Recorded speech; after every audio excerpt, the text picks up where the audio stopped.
If you like this video, click like. If you want to continue to follow our adventure, hit subscribe.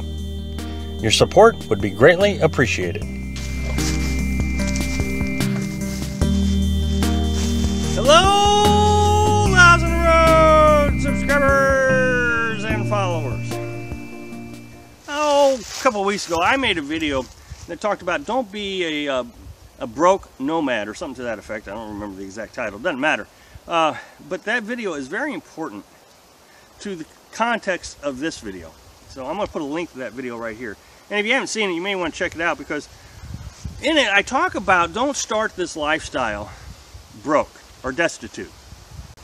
Got a lot of positive comments, and I'm going to read one to you here in a minute that really complements what I was trying to say to the folks who gave me the negative comments, feedback. So let me read this real fast, and I'll talk about the negative feedback.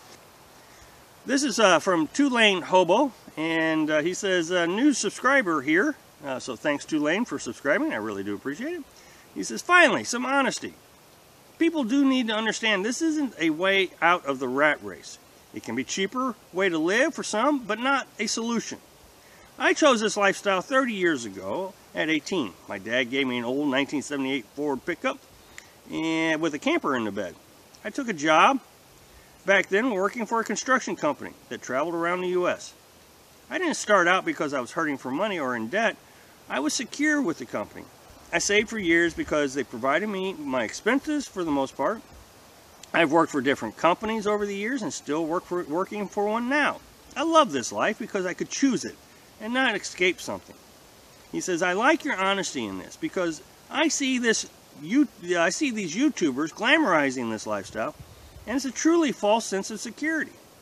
I've seen some people having a breakdown and sell their vehicle just to live under a bridge, mainly because they had no plan or other than that vehicle.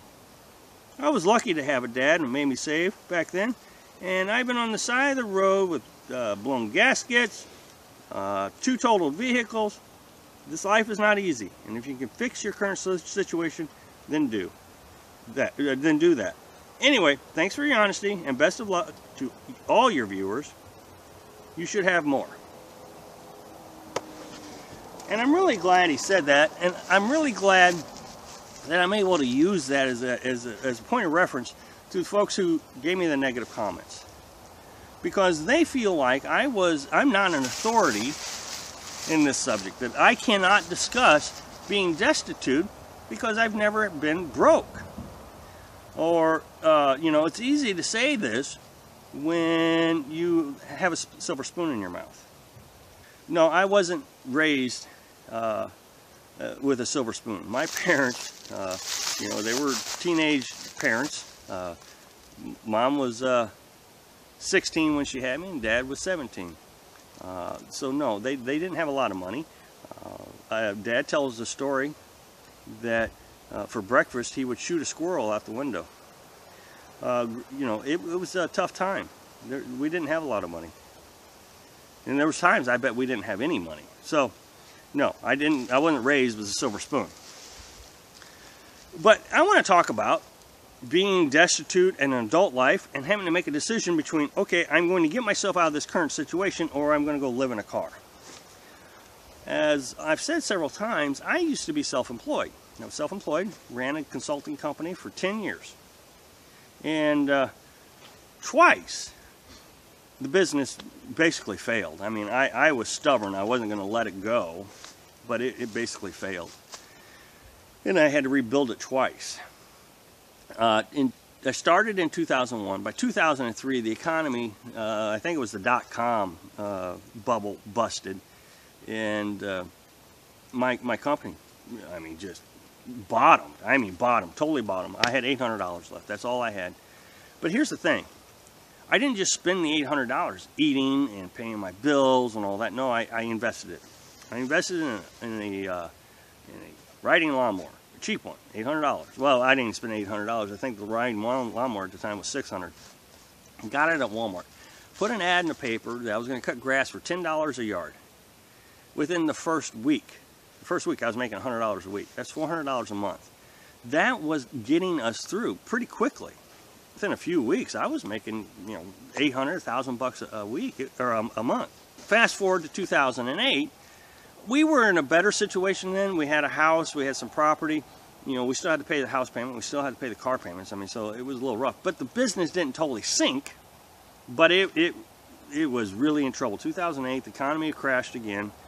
I lost a lot of customers, most of my customers. But what we ended up doing is we bought some goats and sheep, planted a huge garden, and learned how to can. And that's what we did to get through that one. And the reason I bring this one up, the 2008, is because it's kind of a unique idea. I just can't imagine thinking, you know what, 2008, I'm just going to go and live in a van. No, that was so far from the thought process. The thought process is, what am I going to do to keep my customers that I currently have? Do I have to go get a job and work the company? What can we do? There are options available to you. There are options. I hear so many people say, oh, I can't get a job, I can't do this, I can't do that. Well, you've already talked yourself out of a solution when you say, I can't. Stop saying you can't and start saying, what can I do to fix my problem?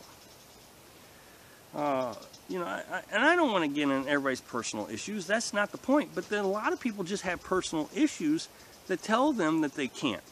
They have things that are more important than having a house. So they live in a car. So, no. There are solutions. This lifestyle is not a solution for being homeless. It's not. Look. If you're living in a van in Wisconsin in the middle of winter, that's not a good idea. Do you have the money? If you're broke, do you have the money to come down to Florida where it's a bit warmer? And look at me, I'm still in a coat, so it's not all that warm. But it's a bit warmer than Wisconsin in the middle of winter. Do you have the money to get down here? Well, no. If you're broke, then no, you don't have the money to get down here. So that means you're living in a car in Wisconsin in the middle of winter. It's not a good situation. Find a better one. There are options. So, anyway, thanks for watching. Be sure to subscribe.